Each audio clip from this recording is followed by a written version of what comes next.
इस प्रॉब्लम में कह रहा है कि इफ 10 ml लिक्विड ए को हम मिक्स कर देते हैं 10 ml लिक्विड बी के साथ, कि किस टाइप का डेविएशन शो करेगा। तो आपको पता है कि जब हम 10 ml और 10 ml मिक्स करेंगे तो ये 20 ml होना चाहिए। और अगर कोई भी सोल्यूशन राउल्ट्स लॉ को फॉलो करेगा तो वहां पे डेल्टा वी मिक्सिंग होती है 0, मीन्स वॉल्यूम में कोई चेंज नहीं आना चाहिए। लेकिन यहाँ पे 10 + 10 करके 19.8 आ रहा है, मतलब वॉल्यूम चेंज हो रहा है। मतलब आपका जो सोल्यूशन होगा वो आइडियल सोल्यूशन नहीं है। और आइडियल सोल्यूशन नहीं होगा तो या तो ये पॉजिटिव डेविएशन शो करेगा या फिर नेगेटिव डेविएशन शो करेगा। यहाँ पे चेक करना है कौन सा डेविएशन ये शो कर रहा है।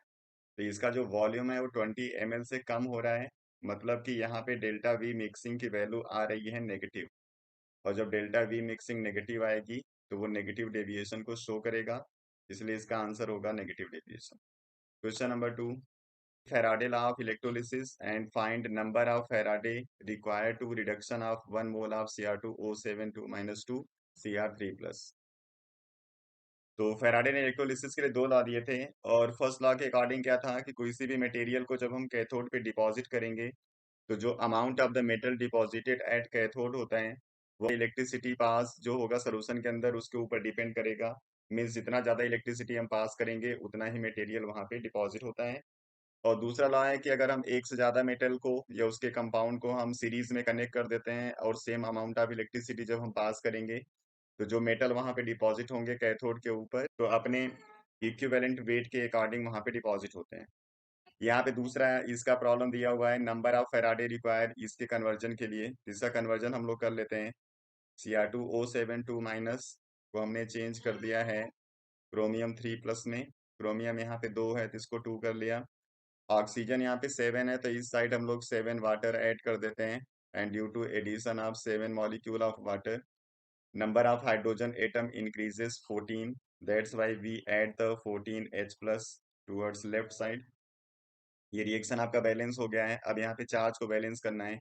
ये 2 नेगेटिव और 14 पॉजिटिव मिलके 12 पॉजिटिव हो गया। इधर इधर 6 पॉजिटिव है, मतलब यहाँ से 6 पॉजिटिव कम करना है, इसलिए हम लोग यहाँ पे 6 इलेक्ट्रॉन ऐड कर देंगे। तो यहाँ पे दोनों तरफ चार्ज बराबर हो जाएगा। मीन्स इस रिएक्शन को बैलेंस करने के लिए आपने कुल 6 इलेक्ट्रॉन यूज किया है। और जितने इलेक्ट्रॉन हम यूज करते हैं उतना ही फैरेड हम लोग इसको बोलेंगे, क्योंकि एक मोल के कन्वर्जन में इतना रिक्वायर हो रहा है।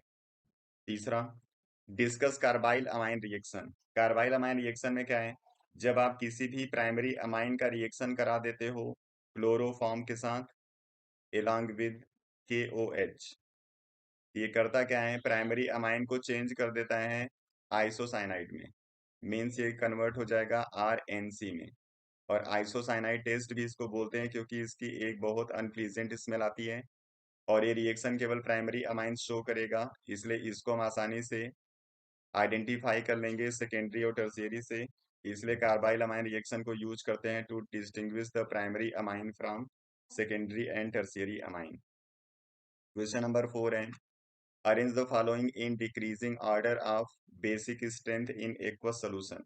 जब आप गैसियस स्टेट में होते हो तो अमाइन की जो बेसिसिटी होगी वो 3 डिग्री 2 डिग्री 1 डिग्री ऑर्डर को फॉलो करता है, क्योंकि वहां पे कोई भी दूसरा इफेक्ट काम नहीं करेगा, केवल इलेक्ट्रॉनिक इफेक्ट के बेस पे हम लोग आंसर लिख देते हैं। लेकिन जब अमाइन की बेसिसिटी को आप चेक करोगे एक्वस सोल्यूशन के अंदर तो वहां पे दो फैक्टर अलग अलग काम करेंगे। First one is the electronic factor and second one is the solvation effect, जिसकी वजह से आता है स्टेरिक हिंड्रेंस। और जब दोनों मिलके कंबाइंड इफेक्ट शो करेंगे तो जो ऑर्डर है हमारा वो चेंज हो जाता है। तो जब आप यूज करते हो methyl group means CH3 group, तो इसके लिए जो ऑर्डर हमारा आता है वो आता है 2 degree 1 degree 3 degree and then ammonia. लेकिन जब आप इथाइल ग्रुप यूज करोगे, इथाइल ग्रुप के लिए ऑर्डर आता है 2 degree then 3 degree then 1 degree and then ammonia. तो पहले में 2 1 3, दूसरे में 2 3 1, ये होगा ऑर्डर। और इस ऑर्डर को आप याद रखोगे, बहुत ज्यादा आपसे पूछा जाता है।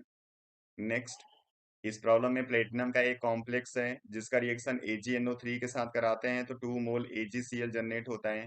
तो कह रहे हैं इसका फॉर्मूला और कॉम्प्लेक्स का नाम क्या होगा। तो ये प्रॉब्लम वर्नर्स थ्योरी पे बेस्ड है। इस रिएक्शन में जो AgNO3 का Ag+ है वो इस कॉम्प्लेक्स के Cl माइनस के साथ रिएक्शन करके AgCl बनाता है और इसी AgCl का प्रेसिपिटेट हमको मिलता है। तो अगर इस रिएक्शन में 2 मोल AgCl मिलता है, इसका मतलब कि यहाँ पे जो आयनाइजेबल क्लोरीन होगा वो 2 होना चाहिए। इसलिए जब हम कॉम्प्लेक्स बनाएंगे तो इसका 2 क्लोरीन हम लोग बाहर रखेंगे। अब प्रॉब्लम क्या है कि अगर 2 क्लोरीन को हम बाहर करेंगे तो अंदर इसके 4 अमोनिया और 1 वाटर आएगा, यानी कि कोऑर्डिनेशन नंबर 5।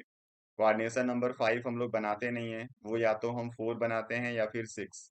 इसलिए हम लोग क्या करेंगे, कोऑर्डिनेशन नंबर केवल 4 बना देंगे, इसलिए वाटर को भी हम बाहर ही छोड़ देंगे। तो इसका जो कॉम्प्लेक्स होगा उसको हम लिखेंगे Pt NH3 4 टाइम्स, और 2 क्लोरीन इसका हम बाहर कर देंगे और वाटर भी हम बाहर रखेंगे। अब बाहर आपका न्यूट्रल कोई भी मॉलिक्यूल होता नहीं है, इसलिए वाटर को हम लोग यहाँ पे दिखाएंगे नहीं। अब इसका नाम लिखोगे तो हो जाएगा टेट्रा अमाइन। इसको बोलते हैं हम लोग प्लेटिनम। ऑक्सीडेशन स्टेट हो जाएगा इसका 0, इसका -1 होता है तो 2 के लिए -2, इक्वल के दूसरी साइड जाएगा तो +2 हो जाएगा तो सेकेंड, और बाहर का हम लोग लिख देंगे chloride. Next problem, why is ester hydrolysis slow in the beginning and then becomes faster after some time. जब हम किसी भी ईस्टर की हाइड्रोलिसिस करते हैं तो जनरली हाइड्रोलिसिस होता है एसिडिक मीडियम में, इसलिए हम इसको बोलते हैं एसिडिक हाइड्रोलिसिस। तो इस हाइड्रोलिसिस के बाद आपको मिलेगा एक एसिड CH3COOH और एल्कोहल C2H5OH। अब ये एक्वस मीडियम में है, इसलिए एसिटिक एसिड यहाँ पे डिसोसिएटेड फॉर्म में होगा, कुछ H+ जनरेट करेगा, और ये रिएक्शन H+ के प्रेजेंस में हो रहा है, इसलिए बिहेव करता है एज अ कैटलिस्ट। और ये कैटलिस्ट की तरह जब बिहेव करेगा तो जैसे जैसे इसका प्रोडक्ट ज़्यादा बनता जाएगा, रिएक्शन को और ज़्यादा कैटलाइज करेगा, इसलिए रिएक्शन की जो रेट होगी वो इंक्रीज हो जाती है। और किसी रिएक्शन में जब कोई प्रोडक्ट ही कैटलिस्ट की तरह बिहेव करने लगता है तो उसको हम लोग बोलते हैं ऑटो कैटेलिसिस। यहाँ पे ऑटो कैटेलिसिस की वजह से ही रिएक्शन की रेट इंक्रीज हो जाती है। Next, convert the following. यहाँ पे कन्वर्जन करना है। सबसे पहले प्रोपेनोन, प्रोपेनोन मतलब CH3COCH3, इसको कन्वर्ट कर देना आपको two methyl propane two all. Propane two all मतलब दूसरे पे OH ग्रुप और इसी दूसरे पे मिथाइल ग्रुप, इसमें कन्वर्जन करना है। तो अब इस वाले को आपको OH बनाना है और यहाँ पे एक एक्स्ट्रा CH3 लगाना है, और ये काम बड़े आसानी से हो जाता है जब हम यूज करते हैं ग्रिगनार्ड रिएजेंट। यहाँ पे इसका रिएक्शन हम लोग कर देते हैं CH3MgBr के साथ, फिर उसके बाद उसकी हाइड्रोलिसिस कर देंगे। तो जब हम किसी भी कार्बोनिल कंपाउंड का रिएक्शन ग्रिगनार्ड रिएजेंट के साथ कराते हैं तो इसका जो भी नेगेटिव पार्ट है वो इस कार्बन पे चला जाता है और पॉजिटिव पार्ट इस ऑक्सीजन पे चला जाएगा। तो एक यहाँ पे इंटरमीडिएट बनेगा CH3C, ये हो जाएगा OMgBr। यहाँ पे आ जाएगा CH3, ये CH3 ये वाला CH3 है, उसके बाद ये CH3 यहाँ पहले से अटैच था, ये आपका इंटरमीडिएट बनता है। अब इसी की करनी होती है आपको हाइड्रोलिसिस। जब हाइड्रोलिसिस करोगे तो इस O के साथ वाटर का H आएगा और इसके साथ आता है वाटर का OH, और यहाँ से ये अलग हो जाएगा, तो कन्वर्ट हो जाएगा ये CH3C, CH3, CH3 और ये OH, और आपको बाई प्रोडक्ट मिल जाता है MgOH। ये तो हो गया फर्स्ट कन्वर्जन। अब सेकंड पे आते हैं।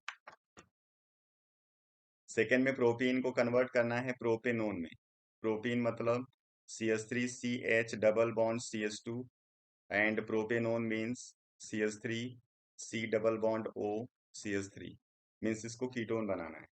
कीटोन बनाने का सबसे आसान तरीका है, इसको आप कन्वर्ट कर दो एल्कोहल में। इसलिए हम यहाँ पे एडिशन सबसे पहले कर देंगे वाटर का, जो मार्कोनी का रूल को फॉलो करेगा। इसलिए यहाँ पे आ जाएगा CH3 CHOH और CH3, ये 2 डिग्री एल्कोहल है, और जब इसका हम लोग रिएक्शन करा देते हैं PCC के साथ या फिर CrO3 के साथ, तो ये OH को कन्वर्ट कर देता है कीटोनिक ग्रुप में, इसलिए 2 डिग्री एल्कोहल से आपको कीटोन मिल जाएगा। Why Mn show highest oxidation state +7 with oxygen but with fluorine it show maximum oxidation state of +4। इस प्रॉब्लम के अकॉर्डिंग जो Mn होगा वो ऑक्सीजन के साथ +7 ऑक्सीडेशन स्टेट मैक्सिमम शो करता है, लेकिन फ्लोरीन के साथ केवल प्लस शो करता है, ऐसा क्यों है? तो अगर हम यहाँ पे मैग्नीज का इलेक्ट्रॉनिक कॉन्फ़िगरेशन लिखेंगे तो 25 का कॉन्फ़िगरेशन हो जाएगा 3d5 एंड 4s2। तो यहाँ पे इसके डी के अंदर कुल 5 इलेक्ट्रॉन होंगे, 4s के अंदर 2 इलेक्ट्रॉन होंगे, और अभी इसका जो p ऑर्बिटल होगा वो एम्प्टी होगा। तो हम इस s के इलेक्ट्रॉन को इसके अंदर प्रमोट करके कुल 7 ऑक्सीडेशन स्टेट शो करा सकते हैं ऑक्सीजन के साथ, because oxygen has tendency to form the multiple bond. इसलिए इसके d इलेक्ट्रॉन और ऑक्सीजन के p इलेक्ट्रॉन के बीच में पाई बॉन्ड बनता है, जिसको हम बोलते हैं डी पाई p पाई बॉन्ड। लेकिन जब हम फ्लोरीन की बात करते हैं तो फ्लोरीन कभी भी पाई बॉन्ड नहीं बनाता, ये केवल सिंगल कोवेलेंट बॉन्ड बनाता है। इसलिए ये ज्यादा इलेक्ट्रॉन इसलिए फ्लोरीन इस मैग्नीज के ज्यादा इलेक्ट्रॉन को शेयर नहीं कर पाता। इसलिए फ्लोरीन का मैक्सिमम ऑक्सीडेशन स्टेट +4 आता है, और इस पी पाई डी पाई बॉन्डिंग की वजह से ऑक्सीजन +7 ऑक्सीडेशन स्टेट शो करा लेता है। Next, right unit of rate constant if order of reaction is 1.5। 1.5 का मतलब हो गया 3/2। और जब किसी भी ऑर्डर के लिए आप रेट कांस्टेंट के यूनिट की बात करोगे तो यूनिट होता है मोल पर litre to the power 1 minus n into second inverse, जहां पे n ऑर्डर ऑफ रिएक्शन है। तो अगर यहाँ पे इस n की जगह हम लोग 3/2 डाल दें तो ये हो जाएगा mole by litre 1 minus 3/2 second inverse. अब 1 माइनस 3/2 को आप सॉल्व करोगे तो इसकी वैल्यू आ जाएगी -1/2।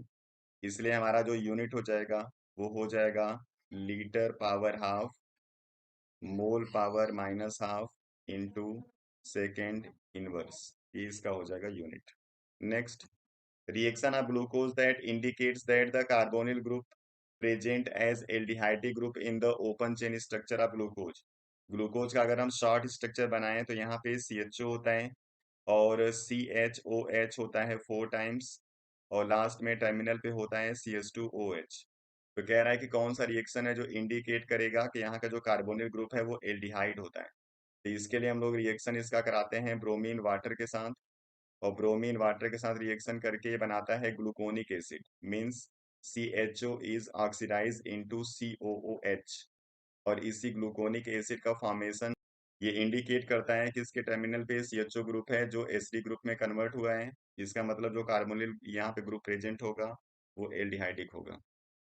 अब हम लोग यहाँ पे 5 ऑब्जेक्टिव प्रॉब्लम फटाफट डिस्कस करेंगे। तो फर्स्ट प्रॉब्लम है unit of molar conductivity eight infinite dilution is. Molar conductivity eight infinite dilution की जो यूनिट होती है वो सीमेंस सेंटीमीटर स्क्वायर पर मोल होता है, और जो कंडक्टिविटी कप्पा होती है इसकी यूनिट सीमेंस सेंटीमीटर इनवर्स होता है। इसलिए इसका आंसर हो जाएगा first. Second, most stable oxidation state of lanthanide is. Lanthanide का जो मोस्ट स्टेबल ऑक्सीडेशन स्टेट होता है वो +3 होता है। इस +3 के अलावा वो +2 और +4 ऑक्सीडेशन स्टेट भी शो करता है, but these two oxidation state are not much stable as +3। तीसरा प्रॉब्लम इसका है in acidic medium potassium permanganate oxidise oxalic acid into. Acidic medium में जब हम पोटेशियम पर मैग्नेट का रिएक्शन कराते हैं ऑक्सैलिक एसिड के साथ, ऑक्सैलिक एसिड को ये कन्वर्ट कर देता है CO2 में, इसलिए इसका आंसर होगा CO2। Which one show highest boiling point. Highest boiling point के लिए जो कार्बन की चेन होगा वो लंबी होनी चाहिए, और फंक्शनल ग्रुप ऐसा होना चाहिए जो ज्यादा इंटरेक्शन शो करे, और ब्रांचिंग कम से कम होनी चाहिए। तो यहाँ पे ये एल्कोहल है, ये एल्डिहाइड है, ये नॉर्मल हाइड्रोकार्बन, ये इथॉक्सी इथेन मींस ईथर। तो सबसे ज्यादा इंटरेक्शन एल्कोहल शो करेगा, इसलिए सबसे ज्यादा बॉइलिंग पॉइंट हो जाएगा पेंटेन 1 ऑल का। नेक्स्ट प्रॉब्लम है when E external is greater than EMF of the cell then cell act as। जब EMF से ज्यादा आप एक्सटर्नल वोल्टेज अप्लाई कर देते हो, जो इलेक्ट्रोकेमिकल सेल है वो बिहेव करता है एज अ इलेक्ट्रोलिटिक सेल, इसलिए इलेक्ट्रोलिटिक सेल हो जाएगा। Means the chemical reaction proceed into the cell is due to the external voltage which is applied over the cell. Next video में फिर मिलते हैं। Thank you.